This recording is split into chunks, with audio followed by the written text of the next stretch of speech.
Hello and welcome to की infotech YouTube channel में आपका स्वागत है।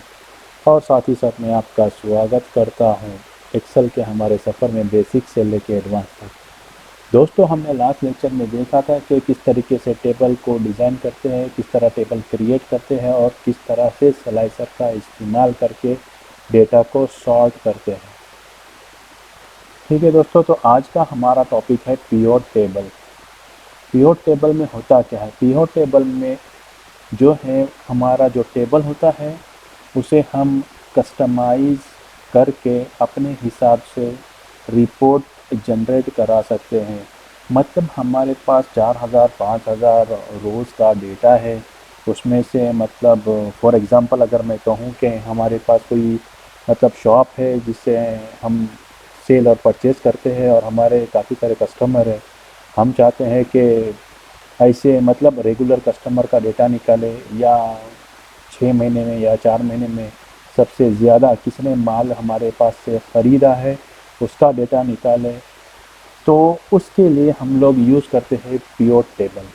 ठीक है दोस्तों, पिवोट टेबल किस तरीके से बनाते हैं वो आज मैं आपको इस लेक्चर में सिखाऊंगा। ठीक है दोस्तों, हमारे सामने एक फीस इंस्टॉलमेंट शीट का एक मतलब एक शीट बनाई हुई है।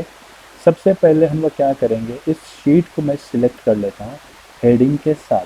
ठीक है, जितनी बड़ी शीट है उसको मैंने सिलेक्ट कर लिया। अब पिवोट टेबल बनाने के लिए सबसे पहले हम लोग जाएंगे इंसर्ट टैब के अंदर। ठीक है, इंसर्ट टैब में हम लोग जाएंगे पिवोट टेबल। ठीक है, पिवोट टेबल के ऊपर हम लोग क्लिक करेंगे। अब पिवोट टेबल में जब आप माउस का पॉइंटर आप ले जाते हो उसके ऊपर, तो देखो क्या लिखा हुआ है, easily arrange and summarise complex data in a pivot table. मतलब आपके पास कितना ही कॉम्प्लेक्स डेटा हो तो उसको आप पिवोट टेबल के ज़रिए मतलब जो आपको चाहिए कॉलम्स और रोज को सिलेक्ट करके आप अपना डेटा कस्टमाइज करके रिपोर्ट तैयार कर सकते हो। चलिए देखते हैं, मैं इसके ऊपर क्लिक करता हूँ।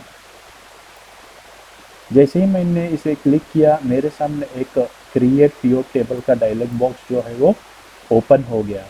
अब यहाँ पे उसने जो रेंज हमने सेलेक्ट की थी वो बाय डिफ़ॉल्ट यहाँ पे ले ली है। Use an external data source, अगर हमारे पास कहीं बाहर से डेटा लेना है तो हम बाहर से ले सकते हैं। और यहाँ पे देखिए, choose where you want to pivot table report to be placed. मतलब वो पूछ रहा है कि आपको पिवोट टेबल कहाँ चाहिए। अब वो नीचे दो ऑप्शन दिए हुए हैं, न्यू वर्कशीट और एग्जिस्टिंग वर्कशीट। मैं बोलता हूँ न्यू वर्कशीट। क्यों? एग्जिस्टिंग वर्कशीट मतलब जहाँ पे ये आपके सामने मेरी फाइल खुली है उसी में वो टेबल क्रिएट करेगा, जो कि मैं नहीं चाहता हूँ ताकि मुझे कोई कंफ्यूजन न हो। ठीक है, तो मैं नेटवर्क न्यू वर्कशीट पे क्लिक करता हूँ और ओके बता बोल देता हूँ। जैसे ही देखो आप, मैंने ओके बोल दिया, यहाँ पे मेरे सामने क्या आया, फील्ड्स। पिवोट टेबल क्या है, मेरे जो कॉलम्स में हेडिंग थी वो उसने फील्ड्स में कन्वर्ट करके मेरे सामने ले आया। ठीक है, फॉर एग्जांपल यहाँ पे देखो, मैं आपको बताता हूँ। जैसे शीट 2 में हमने यहाँ पे देखो नेम ऑफ द स्टूडेंट, ये जो सारे जो हेडिंग है पिवोट टेबल में क्या होंगे, वो एज अ फील्ड कंसिडर हुए। यहाँ पर आया समझ में? अब मैं चाहता हूँ कि जो डेटा है वो फ़िल्टर होके मेरे पास आए। फॉर एग्ज़ाम्पल मैं लेता हूँ नेम। ठीक है, उसके बाद अब लेता हूँ कोर्स नेम।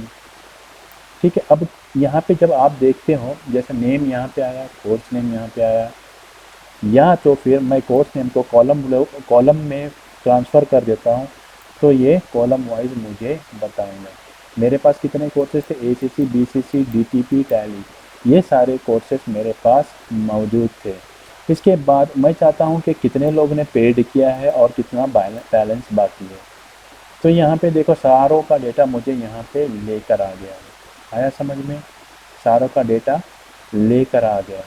अब इस कोर्स नेम को मैं थोड़ा सा रोज़ में लेके आता हूँ और आपको बताता हूँ किस तरीके का व्यू दिखता है। देखिए, कोर्स नेम को मैंने जैसे ही यहाँ पे ले आया तो उसने क्या किया, मुझे यहाँ पे कॉलम के फॉर्मेट, रोज़ के फॉर्मेट में मेरा डेटा डिस्प्ले किया। आया समझ में? है ना बड़े मज़े की चीज़ दोस्तों। मतलब आप अपना डेटा सॉर्ट कर सकते हो। हमने यहाँ पे नेम्स को जो है वो फ़िल्टर में रखा था। आया समझ में? नेम्स को कहाँ रखा था? फ़िल्टर में। अब देखो दोस्तों, मैं यहाँ पे आपको बताता हूँ, नेम्स के अंदर काफ़ी सारे नेम्स है। फॉर एग्जांपल मैं किसी एक नेम को, जैसे अनीता को सिलेक्ट करके ओके कर देता हूँ। तो अनीता ने कितने कोर्सेज लिए थे? 2 कोर्सेज लिए थे, जिसकी फीस सम कितना है? 35,000, सॉरी 100, 3500 टैली की और एसीसी की। और उसने मतलब बैलेंस कुछ नहीं, मतलब उसने फुल पेड किया है, मतलब पेड अमाउंट इतना है। अगर मैं चाहता हूँ कि मेरी फ़ीस भी डिस्प्ले हो कि मेरी फ़ीस कितनी थी, तो मैं उसको लेके यहाँ पे आ जाता हूँ, ठीक है। अब मेरी फ़ीस यहाँ पे आ गई, यहाँ पे आ गई, देखो रो लेबल में आ गई। मैं रो लेबल में नहीं चाहता हूँ, मैं कहाँ चाहता हूँ, उसको वैल्यूज़ में आना चाहिए। मतलब मेरा जो ये रोज़ में ले लिया हूँ, उसको मैं यहाँ से उठा के वैल्यूज़ में ट्रांसफ़र करता हूँ। आया समझ में दोस्तों? हम हमारे कॉलम को हमारे अकॉर्डिंग उसको अरेंज कर सकते हैं। आ गया, टोटल फीस इतनी थी, पेड इतना हुआ, बैलेंस ज़ीरो है।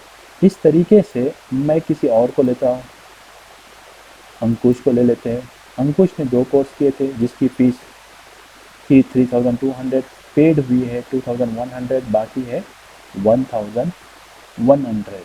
इस तरीके से दोस्तों आप अपनी रिपोर्ट भी बना सकते हो, मतलब स्टूडेंट वाइज रिपोर्ट क्रिएट कर सकते हैं, है ना दोस्तों। अब मैं चाहता था कि मतलब इतने सारे लोगों के अंदर, मतलब इतने सारे स्टूडेंट हैं, उसमें किसने कितनी पेड किए, मुझे वन बाय वन देखना पड़ता। हाँ भाई, इसने फर्स्ट इंस्टॉलमेंट इतना दिया, इतना दिया, ये नहीं दिया, इतना पेड हुआ, इतना ये हुआ। तो इसके हिसाब से मैंने क्या किया, पिवोट टेबल का इस्तेमाल करके मैंने अपने डेटा को समराइज़ करके, मतलब मेरे हिसाब से उसको मैंने अरेंज किया, और अपना जो डेटा है डिस्प्ले के लिए मैंने, मतलब इन अ यूज़फुल फॉर्मेट आप बोल सकते हो, मतलब एक अच्छे तरीके से इसको आप देख सकते हो, वन बाय वन या स्टूडेंट के नाम से आप देख सकते हो। आया समझ में? सेम इसी तरीके से अगर मैं इसको नेम को नीचे लूँ और कोर्स को ऊपर लूँ, तो आप देख सकते हो यहाँ पे कोर्स ऊपर आया। मैंने देखा कि एसीसी में कितने लोग थे। अब मुझे एसीसी में कितने स्टूडेंट थे मुझे काउंट करना है, तो मुझे फ़ौरन यहाँ पे उसका काउंट नज़र आ रहा है। आया समझ में? कितनी फ़ीस थी, कितना बैलेंस बाकी है।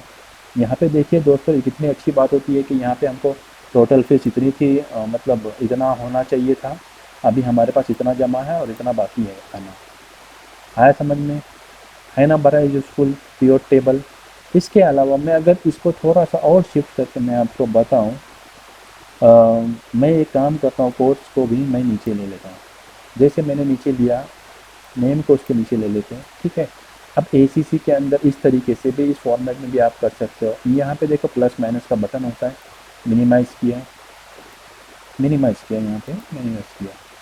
आप देख सकते हो कि अब मुझे चाहिए डीटीपी के स्टूडेंट निकलना चाहिए, मैंने डीटीपी के स्टूडेंट को यहाँ पे प्लस किया। यहाँ पे मुझे उन लोग की लिस्ट मिल गई कितने स्टूडेंट हैं।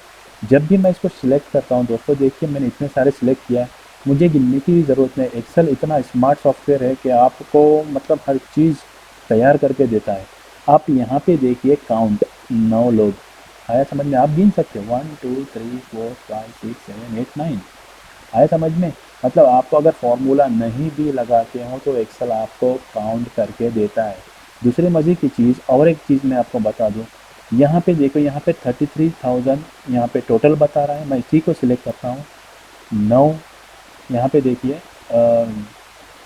10 तक हो गया, मैं यहाँ तक सिलेक्ट करूँगा, ठीक है। 9, यहाँ पे काउंट 9 आया, सम निकाल के दिया, ठीक है। उसकी टोटल कितनी होती है? 3,900। 33,000 अगर इसको मैं पकड़ूंगा तो 33,000 हो जाएगी। आया समझ में? यहाँ पे उसका काउंट हमको निकाल के, मतलब उसको प्लस करके भी दिखाता है। आया समझ में? कितना मज़ेदार है ना एक्सेल। आप कोई भी रोल हो, मतलब फॉर एग्जांपल आपको 50 60 70 इनकी टोटल देखनी है, अगर काफ़ी सारे रोज हैं, तो आपको यहाँ पे सम का फॉर्मूला नहीं भी लगाने की ज़रूरत है।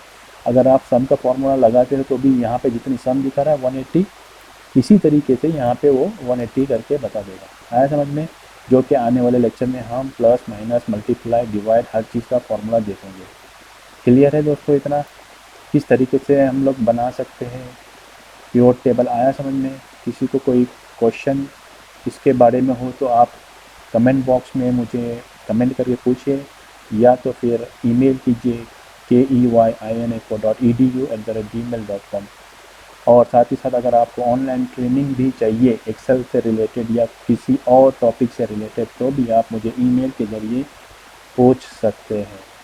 ठीक है दोस्तों, आज के लिए हमारा इतना ही काफ़ी है, प्योर टेबल से रिलेटेड था। आप इसके ऊपर प्रैक्टिस कीजिए, नहीं समझता है तो फिर मुझे मैसेज कीजिए, कॉल कीजिए, पूछिए। ठीक है, तो थैंक यू दोस्तों, आज के लिए इतना ही काफ़ी है। मिलते हैं अगले लेक्चर में, तब तक के लिए have a nice day, good bye.